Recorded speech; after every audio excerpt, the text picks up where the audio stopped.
In March of 2016, a new lawsuit against Sean was filed by Haymoff Jewelers. Sean had traded in a used Rolex for a new $59,000 watch and a $19,000 bracelet, but never paid off the remaining $25,000 balance, despite promising to pay the next day. Judge ruled in the jeweler's favor and ordered Sean to pay out $44,000 in restitution. From here, Sean just kept racking up lawsuits. Yo, do you ever learn? You've been taking L's after L's, gang. Eventually you got to tell yourself, yo, I'm not a scammer. That life's not for me. I've never taken a W scamming. Chase the money, chase the money. From Billboard #1 to prison, the scams of Sean Kingston. I always wonder what happened to him, bro. Always wonder. Earning a #1 song on the Billboard Hot 100 is something most artists will never do in their entire career. Sean Kingston did it with his debut single at age 17, but today he is in federal prison. Instead of using his talents to create more timeless art, the musician put all of his effort into fraud, forged wire transfers, and luxury scams. Sean became so deeply entrenched into this world of crime that his own mother got involved, and now she is actually serving a longer sentence in prison than him. Then again, when you're 15 years old and sleeping in a car while your mom is behind bars for bank fraud, it's safe to say that the odds are stacked against you. Unfortunately, this is the exact situation that an undiscovered Sean Kingston found himself in. Sean was no stranger to crime during his years growing up in Jamaica, catching himself a breaking and entering charge at only 11 years old. But thanks to his roots, he was no stranger to the power of music either. His grandfather was Jack Ruby, a well-known reggae producer who worked with the likes of Bob Marley. Sean was inspired by his grandfather's story and saw music as a way out of his situation. My mom left, I was on my own, and it forced me to become a man early and to get on my job. And I always said to myself that when my mom get out of jail, I'm gonna be picking her up in her dream car. With a one-way plane ticket and $300 in his pocket, Sean went to LA at just 17 years old, where he slept on couches of distant relatives and old family friends. He began posting his songs to MySpace under the name Franchise in hopes of getting noticed, and eventually he did. Record producer J.R. Rodham saw potential in the 17-year-old and signed him to his label Beluga Heights. Sean got to work on a full-length rap album under the name Franchise, but everything would be scrapped when his producers heard him sing for the first time. And overnight, they decided to change the entire Franchise rap album into a singing album, because this dude sang and they didn't realize that he could sing. Nah, he can actually sing, bro. He can actually sing, bro. This decision would shift the entire trajectory of his career. His debut single was called Beautiful Girls, and it released at the perfect time. Billboard had just begun incorporating digital sales into their charts, giving Sean a huge edge. Initially, he debuted at 83 on the Billboard Hot 100, but it would skyrocket to the #1 spot with the formula change. It remained at the #1 spot for 4 weeks, dethroning the Plain White Tees' Hey There. Damn, chat, you know how hard it is for your song to be #1 Billboard for 4 weeks, bro? A whole month? God damn. Delilah, and charted ahead of other legendary artists like Timbaland, Fergie, and Rihanna. The success from Beautiful Girls would carry into his debut self-titled album, which contributed other hits like Take You There and Me Love. Plus, real ones agree that Take You There is actually better than Beautiful Girls, but whatever. The album peaked at #6 on the Billboard 200 and was certified gold within a few months. Sean Kingston was the hot new up-and-comer with a fresh take on melodic, rap, R&B, and a sprinkle of Caribbean influence. He was invited to open up on tour for artists like Gwen Stefani and Beyonce, and even got to share the stage with Chris Brown, Lil Mama, Bow Wow, and Soulja Boy at Madison Square Garden in December of 2007. Sean went from sleeping in cars on the streets of Jamaica to performing one of the most coveted stages in the entertainment industry at only 17 years old. With fame like this, money followed. Sean now had the rapper lifestyle he could only dream of as a kid. Nice cars, watches, and clothes symbolizing his success as an artist. Many artists believe this type of fame and success will last forever, but sadly, this was the peak of Sean's career, and it was only going to go downhill from here. I've been looking to find the best deal on Thunder tickets, which is why I want to give the sponsor of today. I ain't gonna lie, bro. I'm sorry, bro. Gotta skip. Can use it later. Thank you, SeatGeek. After a couple of years touring across the globe, Sean dropped his sophomore album titled Tomorrow in September of 2009. Much like his previous record, the album had some standout tracks such as Fire Burnin', which spent 21 weeks on the Billboard Hot 100, peaking at #5 on the charts. The album itself was much less successful, peaking at 37 on the Billboard 200 before dropping off the list entirely 5 weeks later. However, Sean clearly had an immense talent for writing music and found other ways to top the charts. He co co-wrote Jason Derulo's song What You Say, which also peaked at number 1, Oh, meaning Sean damn. Kingston technically has 2 number 1 hits. He then collaborated with Justin Bieber on the track Eenie Meenie, which spent 18 weeks on the Billboard charts and peaked at number 15. And this could have been a great lane for Sean to just go all the way in on. The life cycle of a popular artist is really difficult to predict. Songwriters can have much longer careers because they don't have to tour or maintain a brand, but that Facts. spotlight strokes the ego, and Sean didn't think it would ever fade. Unfortunately, life threw an unexpected twist when Sean was hospitalized after a nearly fatal jet ski accident. I was going 75 miles per hour, and as I got close, jet ski doesn't have any brakes, so as I got close, I tried to slow down because I knew I couldn't make it under because the tide got high.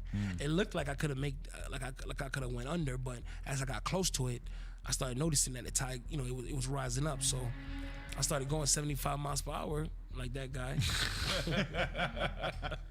and then I hit the bridge. I hit a bridge and I tore my aorta, which is the tube that connects to your heart. On top of his Ooh, 75 miles an hour straight into a concrete wall, torn aorta, he had a broken jaw, wrist, and ribs. After 2 separate heart surgeries and 23 days in the hospital, Sean walked out alive and well. Sean worked hard to live a lifestyle where he could party all day and ride jet skis as much as he wanted, but now that same lifestyle he fought for had nearly killed him. But that still did not stop him from throwing ragers at his mansion and getting sued for all the hole-covered walls he left behind when he moved out. Sean could have walked away from this accident with the realization that he was moving too fast, but it seems like that wasn't enough to teach him that lesson. After 4 years without a full-length release, Sean came back with his 3rd album, Back to Life, in 2013. The album had a standout single, Beat It, featuring Chris Brown and Wiz Khalifa, started at 52, although the full-length LP failed to even touch the Billboard 200 charts and received generally negative reviews from critics. And this isn't surprising considering Sean is more of a singles artist. He wasn't known for cohesive and immersive albums like Kanye West or even Chris Brown, who built bodies of work that fans consumed from front to back. Sean's success lived and died on the strength of singles, songs that dominated radio, lit up the clubs, and soundtracked the summer. And that's the danger of being a singles-driven artist. You need a constant stream of hits to stay relevant. Every summer, every radio cycle, every club, you have to deliver another anthem or the industry moves on. It had been 6 years since... Nah, facts, chat, bro.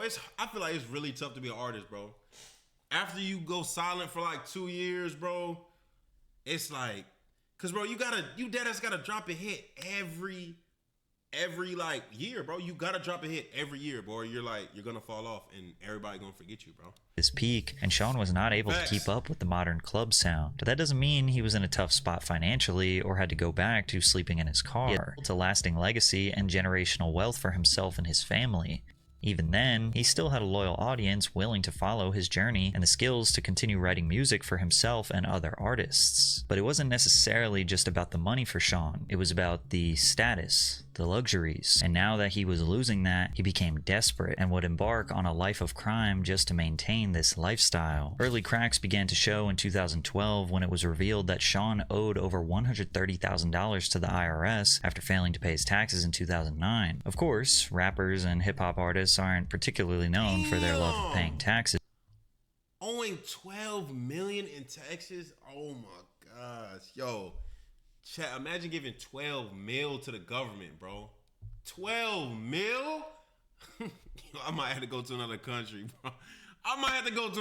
bro. 12 million is crazy. But headlines discussing Sean's finances became more pervasive than headlines about his music, like when he had a run-in with law enforcement in the Dominican Republic in March of 2014. Hoping to have a fun Saturday night, Sean and his friends went to a nightclub called Euphoria, where they ran up a nearly $9,000 tab, buying drinks and smoking hookahs. When the night came to an end, Sean and his crew left without paying the bill, and the employees promptly called the police. Local law enforcement was able to track down Sean and his friends and informed them that if they didn't pay their bill, they would be arrested and forbidden to leave the country. Sean was deeply apologetic and explained that the managers had promised to take care of him and assumed that meant his service would be complimentary. He returned later that night and paid the tab in full. Now, of course, this could have been just a big misunderstanding. However, you will notice that even small things like this were an insight into Sean's sneaky, scammy, sinister pattern of behavior. A few months later in August, Sean was sued for over $1 million by a jewelry jewelry seller named Avi the Jeweler. The two had a business relationship dating all the way back to 2008, where Sean had picked up a bunch of different jewelry items, including a $35,000 44-karat watch, a $150,000 custom pendant with his initials, and a diamond-encrusted Jesus piece, with the total price being over $200,000. Avi was given 7 different checks that were supposed to cover all the costs, but they all bounced when he tried to cash them out. Sean had also borrowed a $12,000 ring, and he never returned it, bringing the grand total to approximately $226K, but Avi wanted more in punitive damages. And even though initially Sean and his team said that this was just incorrect, they never even bothered to fight the lawsuit, resulting in the judge defaulting on the case and ordered him to pay out $356,000 in damages to Avi. Now, losing out on money like that should have taught Sean a valuable lesson, but things only managed to get worse, and his run-ins with jewelers became more and more frequent and somehow more bizarre. Sean filed a report to the Los Angeles Police Department alleging that he had been kidnapped during a jewelry deal gone wrong. After getting a $225,000 watch from a business called Avion Jewelers, Sean got a bad case of buyer's remorse. He paid out $185K worth of installments before refusing to pay another cent, believing that the watch he bought wasn't worth the price that he was being charged. This obviously caused conflict between him and the jeweler, so they decided to set up an in-person meeting to solve the issue. And like most legitimate business deals, the meeting took place in a downtown Los Angeles parking lot on a random Tuesday night at 2 in the morning. What could possibly go wrong? Sean got in the car with the intention of returning the watch and swapping it for a different piece. That's when one of the jeweler's crew members snatched the watch from his hands, locked the car, drove him away from the parking lot, and dumped him in a back alley. Sean tweeted, "Love all the fans, I'm okay and safe. It just hurts to work so hard for something and have someone thinking they can just take it from you." While this seems like wise words we can all agree with, this is incredibly ironic coming from the guy who is actively entrenched in a life of scamming others. However, when Sean tried to pursue justice through the legal system, the investigating officers found the entire situation to be extremely suspicious and felt that the case was best suited for a civil court. But Sean decided he wasn't going to take the case to court, and that seems strange on the surface. Then it starts to make sense when you take a closer look. You see, rumors about Sean's potential financial struggles had been rising around the time his Bentley G-Wagon and Lamborghini were repossessed. It became even more clear that Sean was in a tough spot after he got sued by his own lawyer. Supposedly, Sean had racked up a $17,000 bill from James Gangitano for legal services provided sometime in May of 2013. Now, being broke and trying to get one over on a jewelry dealer, it almost makes sense, but scamming your own lawyer takes a special kind of stupid. With his repossessed... Scamming your own lawyer is crazy.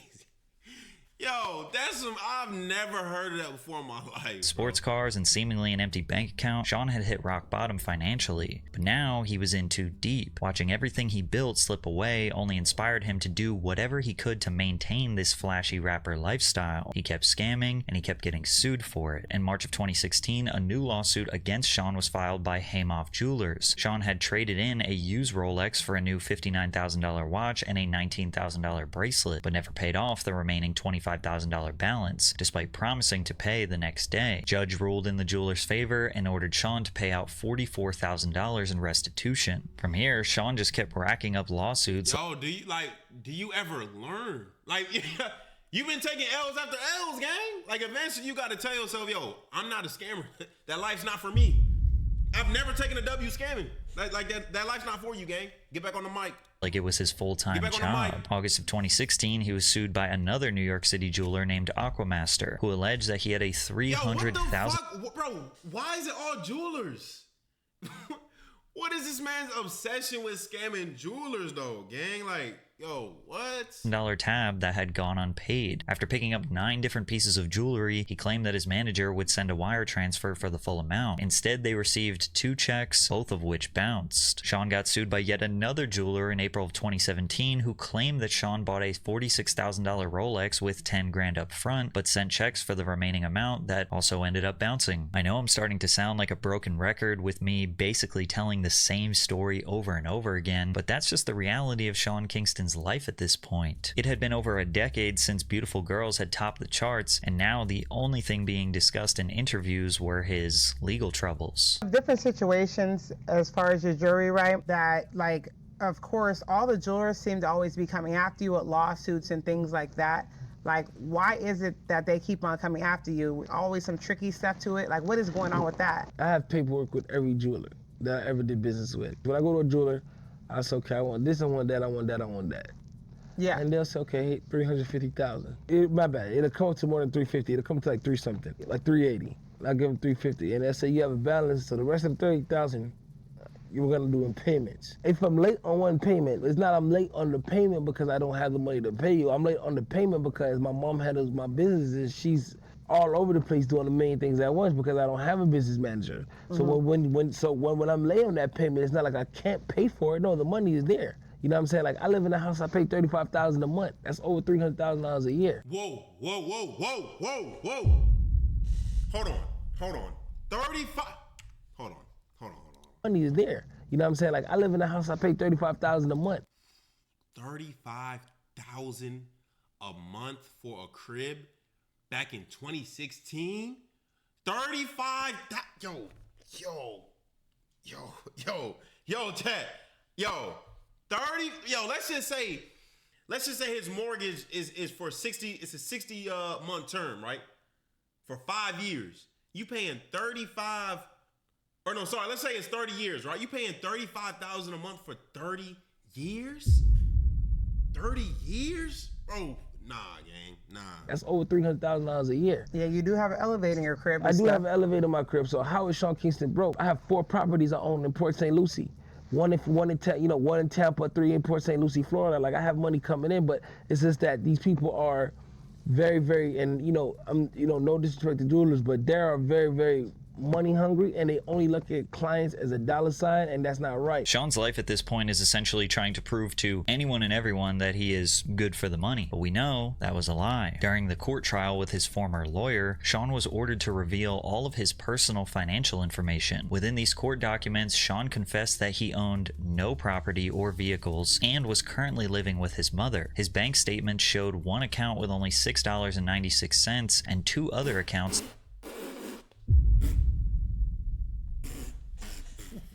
Wait. No. I thought he was gonna say one account with 5 mil, 2 mil, $6.96. His Chase bank accounts started with $370, $207, and ended in the negative.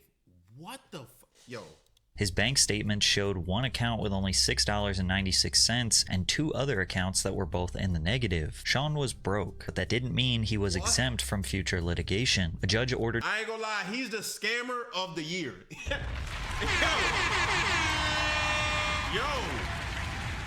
To scam all those people and have $20 in your bank account, you got it, bro. I take back everything I said about you, gang. What the hell, bro? Sean to pay out another $300,000 to settle his case with Aquamaster Jeweler. It was also reported in late 2020 that a warrant was placed for Sean's arrest on charges of grand theft after failing to pay for jewelry that was delivered to his home. Sean's legacy went from a chart-topping pop star to a relentless scammer. With no money and facing hundreds of thousands of dollars in court costs, it's a miracle that Sean wasn't locked up for skipping out on payments. Yo, chat, you could imagine having to pay $350,000 by 5 years and you have $26 in your bank account? You have to pay $350,000 in 5 years. You have $26. Yo, I would be shitting bricks. I'd be scared as shit.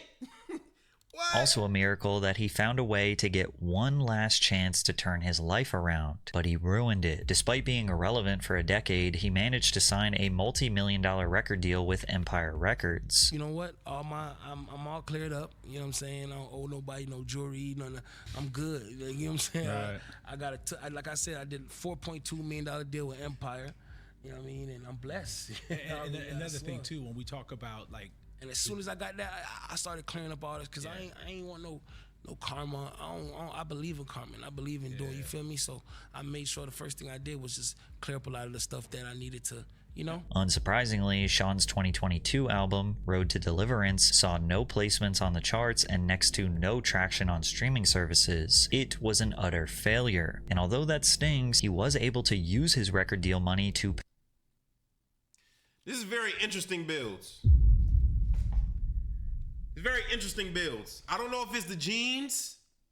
I don't know, but this right here, I don't know. Something about right here in this specific area of the kneecaps is throwing me off. Pay off his debts. Somehow, throughout all these scams, he was able to avoid jail or brutal retaliation from someone he wronged. But the pressure to maintain this rapper lifestyle was too high. Sean had grown too comfortable with the jewelry, the expensive nightclubs, the mansions by the beach. At first, it seemed like a little tax slip up, a nightclub misunderstanding, or a bad deal with a jeweler. But the pattern became undeniable. He had gotten away with it for far too long, and that desperation eventually led him to the one place he thought he'd never be, in federal prison. Now, a very active scene outside of a home connected to rapper Sean Kingston. Dozens of deputies have been going in and out all day long, and now we've learned his mother has been arrested. The indictment alleges a pattern of behavior from April of 2023 to March of 2024 in which Sean and his mother intentionally defrauded a handful of different businesses with false promises and forged wire transfers. It claims that Sean would reach out to various businesses through social media platforms like Instagram and use his status as a celebrity to persuade the businesses to make special exceptions for him, typically in the form of discounts, lowered down payments, or simply allowing him to pay for the products after they were provided. They would send forged documents under the guise of legitimate bank transfer receipts before ignoring and disregarding future requests for payment. Most notable of these at the time was his defrauding of Verver Entertainment, which supplied Sean with a 232-inch colossal TV and surround sound system, one which he never. Hold on. Maybe my eyes mistake me. 232-inch TV. 232-inch TV. That is a 40-inch TV right there. What the heck? 200 and... Yeah, I ain't gonna lie, bro.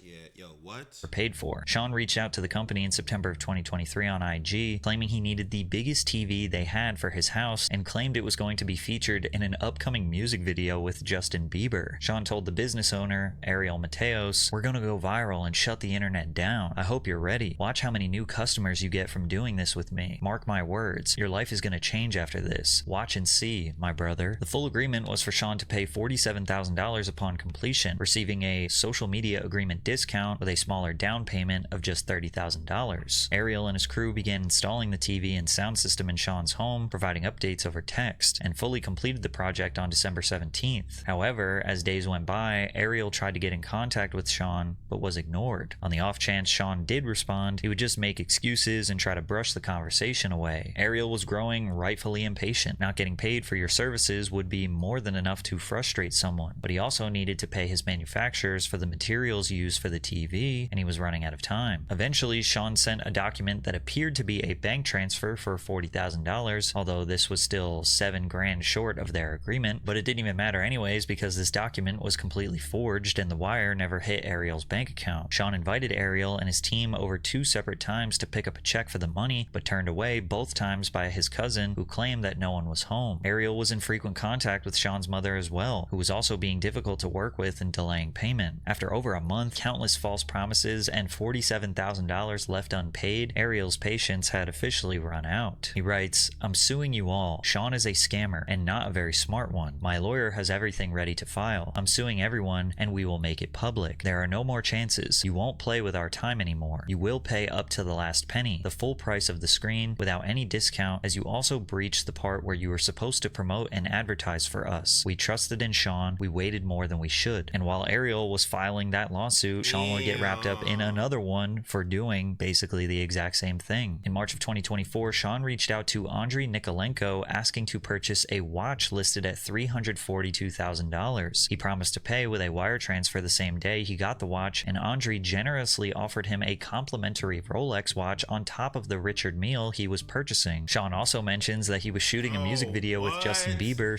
Like, bro, I feel like how can you scam somebody, bro, when they're being genuine, bro? Like, legit a good dude, bro.